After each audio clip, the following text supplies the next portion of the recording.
ዶክተር አብይ እንባቸውን መቋቋም ነው ያቃታቸው። ይህ የጠቅላይ ሚኒስትሩ እንባ ያለ ምክንያት የሚፈስ እንባ ፈጽሞ አይደለም። ይህ እንደምናውቀው ማስተር አብነት በጣም በህመም ላይ ነው ያለው።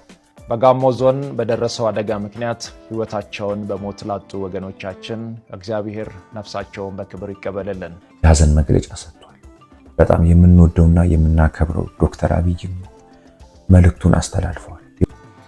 በጋሞ ዞን ህዝቦቻችን ላይ በደረሰው ከባድና አሰቃቂ የሆነ የተፈጥሮ አደጋ ምክንያት ህይወታቸውን ላጡ አካላቸውን ላጡ ወገኖቻችን በሙሉ ከልብ የተሰማኝን ሀዘን መግለጽ እፈልጋለሁ። የጋሞ ህዝብ አሁንም ሀዘን ላይ ያለው፣ የጋሞ እናቶች አሁንም እያለቀሱ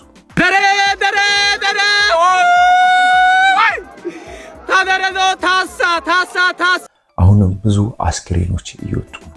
ጠቅላይ ሚኒስትራችን እንባቸውን መቆጣጠር ተስኗቸዋል። ሰላም ውድ የሃናኒ ቲቪ ተመልካቾች እንደምን አላችሁ? እንደምን ሰነበታችሁ? ውድ ቤተሰቦቻችን ዛሬም ለእናንተ በአዲስ ቪዲዮ መተናል። የጋሞ ህዝብ በዚህ ሰዓት ሀዘን ላይ ያለው ውድ ቤተሰቦቻችንም ሁላችንም እንደምናውቀው አሁን በደረሰን ዜናዎች ላይ ጠቅላይ ሚኒስትር ዶክተር አብይ አረብ ኤምሬት የነበራቸውን ቆይታ አጠናቀው ወደ ኢትዮጵያ ተመልሰዋል እና እሳቸውም ቀጥታ እንደተመለሱ ያደረጉት ወደ ጋሞ ነውና ዩናይትድ አረብ ኤምሬትስ በቀጥታ ወደ ጋሞ እቺ ቪዲዮዎች እንድትደርስ በደንብ ሼር፣ ኮፒ ሊንክ፣ ሪፖስት እያደረጋችሁ ተመልከቷት።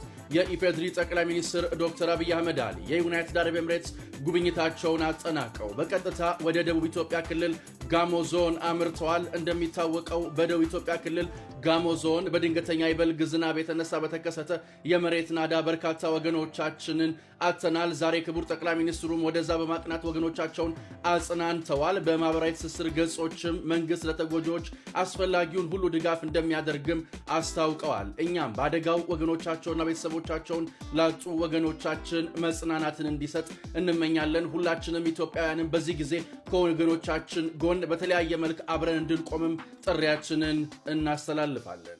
ጋሞ የደረሰውን አደጋ ሁላችንም የምናውቀውና ሚዲያ ላይም ሲሰራጭ ነበረ።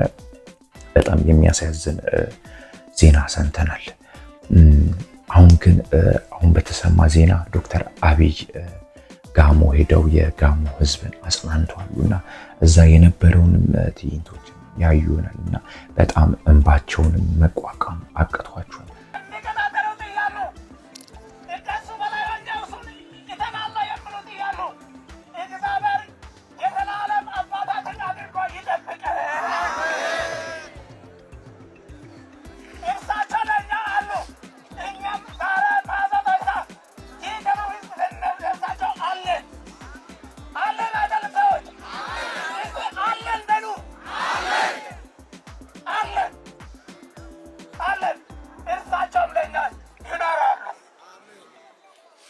ዶክተር አብይም ሀዘናቸውን ከዚህ በፊትም ገልጸዋል እና ለስራ ጉብኝትም አረብ ኤምሬቶች ላይ እንደነበሩ የምናውቀውና አሁን በቦታው በስፍራው ሄደው ሰዎችን አጽናንተዋልና ከአቡዳቢ የስራ ጉብኝት መልስ በቀጥታ ወደ ጋሞ ጠቅላይ ሚኒስትር ዶክተር አብይ አህመድ የዜጎቻቸውን ህመም ለመጋራት ወደ አርባ ምንጭ አቅንተዋል።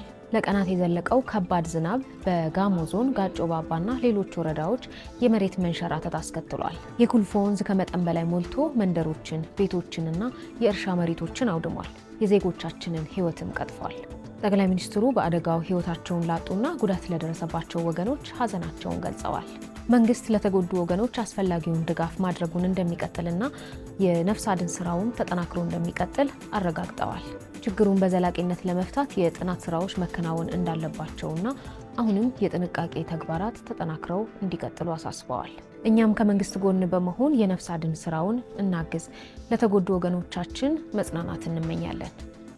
እዛ በደረሰው ሀዘን ላይ ብዙ ሰዎች በጣም አዝነዋል። ምክንያቱም ብዙ ሰዎች ህይወት አልፏል። እንደምናውቀው የብዙ ንብረትም የወደመበት አደጋ ነውና ይህም አደጋ በጣም አሁን ባለበት ሞመንት በጣም አሳሳቢ ነው። ምክንያቱም ወቅቱን ያልጠበቀ ዝናብ ነውና ብዙ ሰዎች ሳይዘጋጁ የመጣው አደጋ ነውና አሁንም ለብዙ ኢትዮጵያና ዘጋሞ አካባቢዎች ላይ ለሚኖሩ ግለሰቦች ላይ በጣም አሳሳቢው ነገር እየተፈጠረ ነው። ውድ ቤት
ሰዎቻችንም እኛም ብዙ የአደጋው ላይ የነበሩ ነገሮችን ለእናንተ እያሳየናችሁ ነውና በጣም የሚያሳዝን ነገሮችን የሚያሳዝን ቪዲዮዎች እየተለቀቁ ነው።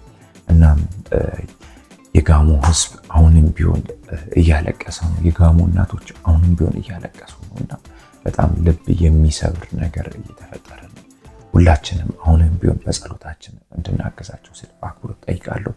በመቀጠል ደግሞ ማስተር አብነትን ሁላችንም እናውቀዋልና ማስተር አብነት አሁን ህመም ላይ ያለውና መልእክት እንዳስተላለፈው ከሆነ ረጅም ጉዞ በእግር መጓዝ ስለማልችል ጸሎቴንም አደርሳለሁ ብሏል። በጋሞ ዞን በደረሰው አደጋ ምክንያት ህይወታቸውን በሞት ላጡ ወገኖቻችን እግዚአብሔር ነፍሳቸውን በክብር ይቀበልልን። በአሁኑ ወቅት በእግር ረጅም እንቅስቃሴ ማድረግ ባለመቻሌ ምክንያት የወገኖችን ሀዘን በአካል በቦታው ተገኝቼ መካፈል አልቻልኩም።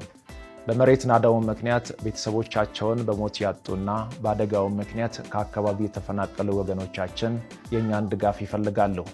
በዞኑ መንግስት እውቅና የተዘጋጁ የባንክ አካውንቶች አሉ፣ ከታች አስቀምጥላችኋለሁ። ለመላው ለጋሞ ህዝብ እግዚአብሔር መጽናናቱን ይስጣችሁ። ገዘው በሚያግዙት ነገሮች እንደሚያግዝም ተናግሯል። ማስተር አብነትም እጅግ አድርገን የምናመሰግነው ምክንያቱም ጎፋ በደረሰው አደጋ ላይ ሁላችንም እናውቃለን እና በጣም የህመሙ መንስኤ እሱ ይሆናል ተብሎ ይጠበቃልና እዛ በነበረው ነገር ላይ ማስተር አብነት ያደረገው ነገሮች የምናውቀው ነውና አሁን እንደማይችልና መብሌ እንዳለ እናውቃለን። በቅርቡ ነው ወደ አገር የተመለሰው። አሁን መልእክቱን አስተላልፏል። እሱም ያስተላልፈው መልእክት እንደማይችልና ግን በሚያግዘው መንገድ እንደሚያግዝ ተናግሯል። ሌላው ደግሞ እናውቀዋለን በቀናው እኔ ብዙ ቪዲዮዎች ላይ እሰራለሁና ዶክተር አብይም በጋሞ ዞን ህዝቦቻችን ላይ በደረሰው ከባድና አሰቃቂ የሆነ የተፈጥሮ አደጋ ምክንያት ህይወታቸውን ላጡ አካላቸውን ላጡ ወገኖቻችን በሙሉ ከልብ የተሰማኝን ሀዘን መግለጽ እፈልጋለሁ። ከዚህ በፊትም ጎፋ ላይ የደረሰውን አስታውሳለሁ። ነገር ግን ይሄኛው ትንሽ ለኔ ለየት የሚያደርግብኝ በአይኔ ከተዳፈነው ናዳ ውስጥ ወይም አፈር ውስጥ የሚወጡ ሰዎችን ሳይ ነበርና በጣም ለማሰብ የሚከብድና የሚዘገንን አይነት ነገር ነው በአይኔ የታዘብኩትና ያየሁት። እንግዲህ እግዚአብሔር አምላክ ወገኖቻችንን ነፍሳቸውን በአጸደ ገነት ያኑርልን። እንግዲህ ለቤተሰቦቻቸውም ደግሞ መጽናናትን እመኛለሁ። እንዲህ አይነት ነገር በቃ ይበለን ማለት ፈልጋለሁ። ፈጣሪንም የተናገረው ነገሮች በጣም ልቡ እንደተነካና እገዛ እንደሚያደርግን በተለያዩ ነገሮችም እገዛ አድርጉ በማለት ልባዊ ሀዘን መግለጫም ሰጥቷል። ያው ውድ ቤተሰቦቻችን እንደምናውቀው ሙሉ ኢትዮጵያን ናቸው በዚህ ጉዳይ ላይ ያዘኑና የሀዘን ጊዜም ተነስቷል። እንደምናውቀው ፕራይም ሚኒስትራችንን ዶክተር አብይም በቦታው ሄደው ተገኝተው አጽናንተዋሉና አሁንም ቢሆን የጋሞ ህዝብ አሁን ላይ በጣም እያዘነ ነውና የጋሞ ህዝብ አሁንም መጽናናትን እንመኛለን። ውድ ቤተሰቦቻችን ይህ ቻናል ለብዙዎች እንደ ላይክ፣ ሼር፣ ሰብስክራይብ በማድረግ አጋርነቱን ይግለጹ። አሁንም ቢሆን ቪዲዮ እየተለቀቀ ነው። ብዙ የሶሻል ሚዲያ ባለሙያዎች በስፍራው አልተገኙም። አሁንም ተገኝታችሁ ሰዎቹ እንድትጽናኑና የሚደረገውን እገዛ እንድታደርጉ ስል በአክብሮት ጠይቃለሁ። ሁሌም እንደምንል ኢትዮጵያን ሰላም ያደርግልን። እናመሰግናለን።